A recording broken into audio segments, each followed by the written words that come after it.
Kalian yang sering nonton video saya pasti nggak asing dengan istilah manusia super. Manusia super itu istilah yang saya gunakan untuk menyebut mereka manusia yang memiliki kapabilitas tinggi. Nggak bisa lelah, selalu stabil, mudah fokus, sulit didistraksi, bisa bekerja bertahun-tahun tanpa perlu istirahat yang lama, dan sebagainya. Mau secapek apapun dia akan tetap mengejar tujuannya. Dulu, setelah saya bisa bangkit dari kebangkrutan, saya merasa diri saya ini sudah seperti atau bisa mendekati manusia super. Tapi beberapa bulan yang lalu, entah karena apa, pada suatu hari yang tiba-tiba, saya merasakan kelelahan yang luar biasa. Kelelahan yang kronis.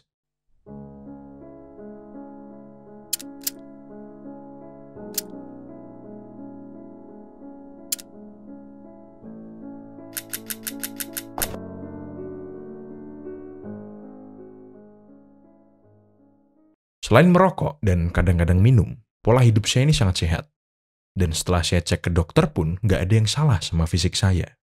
Ekonomi saya juga lagi bagus-bagusnya, keluarga saya juga aman-aman aja, hubungan saya dengan pasangan dan teman pun nggak ada masalah. Kerjaan saya pun nggak begitu menekan. Tapi entah kenapa, saya ini capek.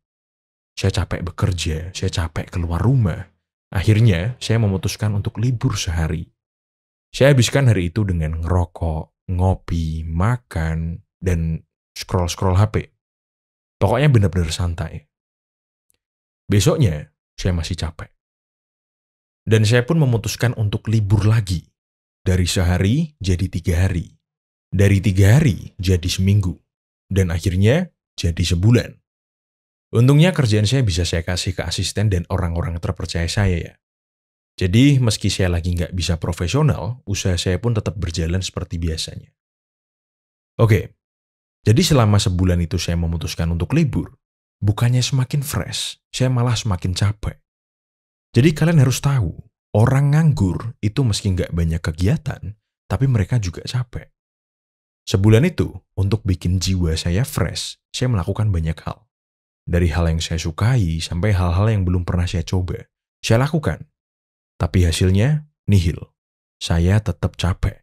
Bahkan sekedar buat mandi pun saya capek. Akhirnya saya memutuskan untuk datang ke psikolog. Karena saya yakin ini itu udah bukan masalah yang bisa disepelekan. Lalu setelah beberapa tes dan konseling, saya tahu apa yang sedang saya alami. Yaitu burnout. Jujur, saya cukup kaget. Bahkan di fase tersetres di hidup saya nggak burnout. Saya tetap ambisius dan fokus mengejar tujuan. Tapi justru ketika semuanya aman-aman aja, tenang-tenang aja, malah saya burnout. Dan kuliah kita hari ini akan membahas tentang burnout. Dari penjelasan psikolog yang saya datengin dan dari sumber-sumber yang saya dapat, burnout ini sangat umum ya di zaman sekarang. Dan penyebab burnout ini ternyata banyak sekali. Entah kerjaan yang numpuk, bos atau rekan kerja yang rese, kalian sedang melakukan hal yang nggak kalian suka, kalian nganggur, dan sebagainya. Pokoknya banyak penyebabnya. Buat kasus saya sendiri, itu penyebabnya ketidaktahuan. Saya nggak tahu lagi apa yang mau saya kejar, apa yang mau saya tuju. Uang pun saya udah punya banyak banget. Bahkan kalaupun saya pensiun sekarang, saya masih bisa hidup mewah sampai saya mati. Tapi saya jadi teringat sebuah pesan. Semua orang itu, entah karena sebuah mimpi, karena wanita, karena keluarga, loyalitas, pengabdian, kekuasaan, atau apapun itu, seseorang harus punya tujuan dan mabuk pada tujuannya untuk bisa terus maju. Dan terkadang memang kita harus diperbudak oleh sesuatu untuk bisa merasa hidup. Lanjut ya. Lalu, kalau kamu udah burnout, kamu harus tahu faktor-faktor apa aja sih yang menyebabkan burnout kamu itu semakin kronis. Karena memang ada yang burnout itu cuma sehari, ada yang seminggu, ada yang sebulan, dan bahkan ada yang bertahun-tahun. Contohnya saya aja. Saya ini heran, kok bisa sih saya burnout selama ini? Ada apa sebenarnya dengan saya? Oke, selanjutnya saya nggak bisa pakai contoh diri saya sendiri. Selain karena kasus saya ini lumayan unik dan nggak bisa relate buat banyak orang, terus juga karena terlalu privasi. Kita bahas secara umum aja. Dari data yang saya temukan, orang-orang yang burnout itu biasanya adalah karyawan-karyawan teladan.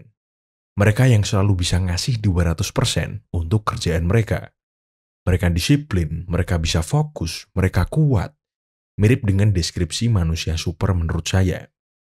Tapi meski orang-orang hebat ini bisa selalu bekerja 200% dari kemampuan mereka, pasti akan ada suatu penyebab yang membuat mereka frustasi. Ya, betul. Kunci pertama kita di materi ini adalah frustasi.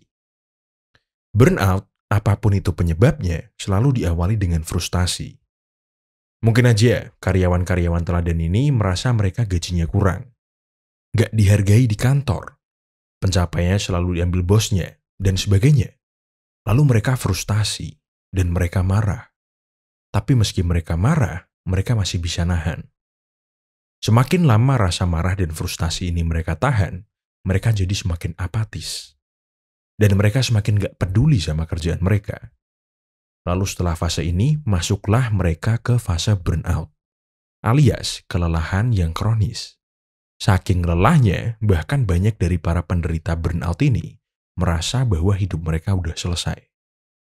Tapi meski begitu, akan muncul suatu perasaan kayak gini. Aku gak bisa terus-terusan kayak gini. Aku harus segera keluar dari burnout. Tapi kalau kita mengambil keputusan di saat kondisi kita nggak stabil, seringnya kita mengambil keputusan yang salah. Dan begitulah, orang-orang yang burnout tadi, dalam usahanya untuk keluar dari burnout, biasanya mereka akan memutuskan untuk keluar dari kerjaan mereka. Karena mereka marah. Dan amarahnya ini udah nggak bisa dikontrol lagi. Udah muak. Bahkan kalau yang udah ekstrim banget burnoutnya, dia nggak cuma keluar kerjaan, tapi keluar dari bidangnya. Misalnya, dia dulunya teknik sipil, terus jadi kontraktor. Bisa tiba-tiba dia jadi fashion designer. Oke, sampai di sini. Kalau kalian ngerasa kalian burnout, kalian capek, kalian marah, tapi kalian tetap bisa tidur nyenyak di weekend, itu bukan burnout. Karena burnout itu sifatnya kronis, burnout itu bisa mengganggu kita secara fisik dan secara emosional. Nanti akan saya jelaskan lebih detail. Lanjutnya, tadi kan orang burnout, untuk keluar dari burnout, mereka keluar dari kerjaan mereka. Sebenarnya ini nggak efektif. Langkah untuk keluar dari burnout adalah dengan memahami dan menerima. Kalian harus tahu dan pahami apa sih yang sebenarnya terjadi. Dan ini prosesnya sangat lama. Kamu dari orang normal ke burnout itu cepat banget. Dan untuk sembuhnya itu lama banget. Kalau menurut dokter Gary Puleo, 10 penyebab terbesar burnout diurutkan dari yang terparah sampai yang paling sedikit parah. Yang pertama adalah atasan yang buruk. Terus tempat kerja yang tidak menghargai atau memanusiakan karyawan. Rekan kerja yang buruk, terkena politik kantor, gajinya kurang, investasi yang jelek, overload kerjaan, jeleknya komunikasi di kantor, permintaan dari klien yang gak etis atau ilegal, dan yang terakhir, gak adanya visi, tujuan, atau target. Dari 10 penyebab tadi, ada nggak yang kalian lagi ngerasain? Kalau ada, kalian harus preventif. Liburanlah, happy-happy dulu. Lalu coba untuk mengikhlaskan dan menerima kondisi kalian. Kenapa? Karena tahu nggak? Menurut dokter Gary Puleo tadi, proses sembuh dari burnout itu sekitar 2 tahun. Lama banget. Lalu, kenapa Pak? Kok buat sembuh dari burnout itu bisa selama itu? Yang pertama, karena kepribadian semua orang itu berbeda-beda. Kepribadian ini menentukan tingkat burnout kalian. Dan burnout yang parah itu bisa memunculkan gangguan fisik.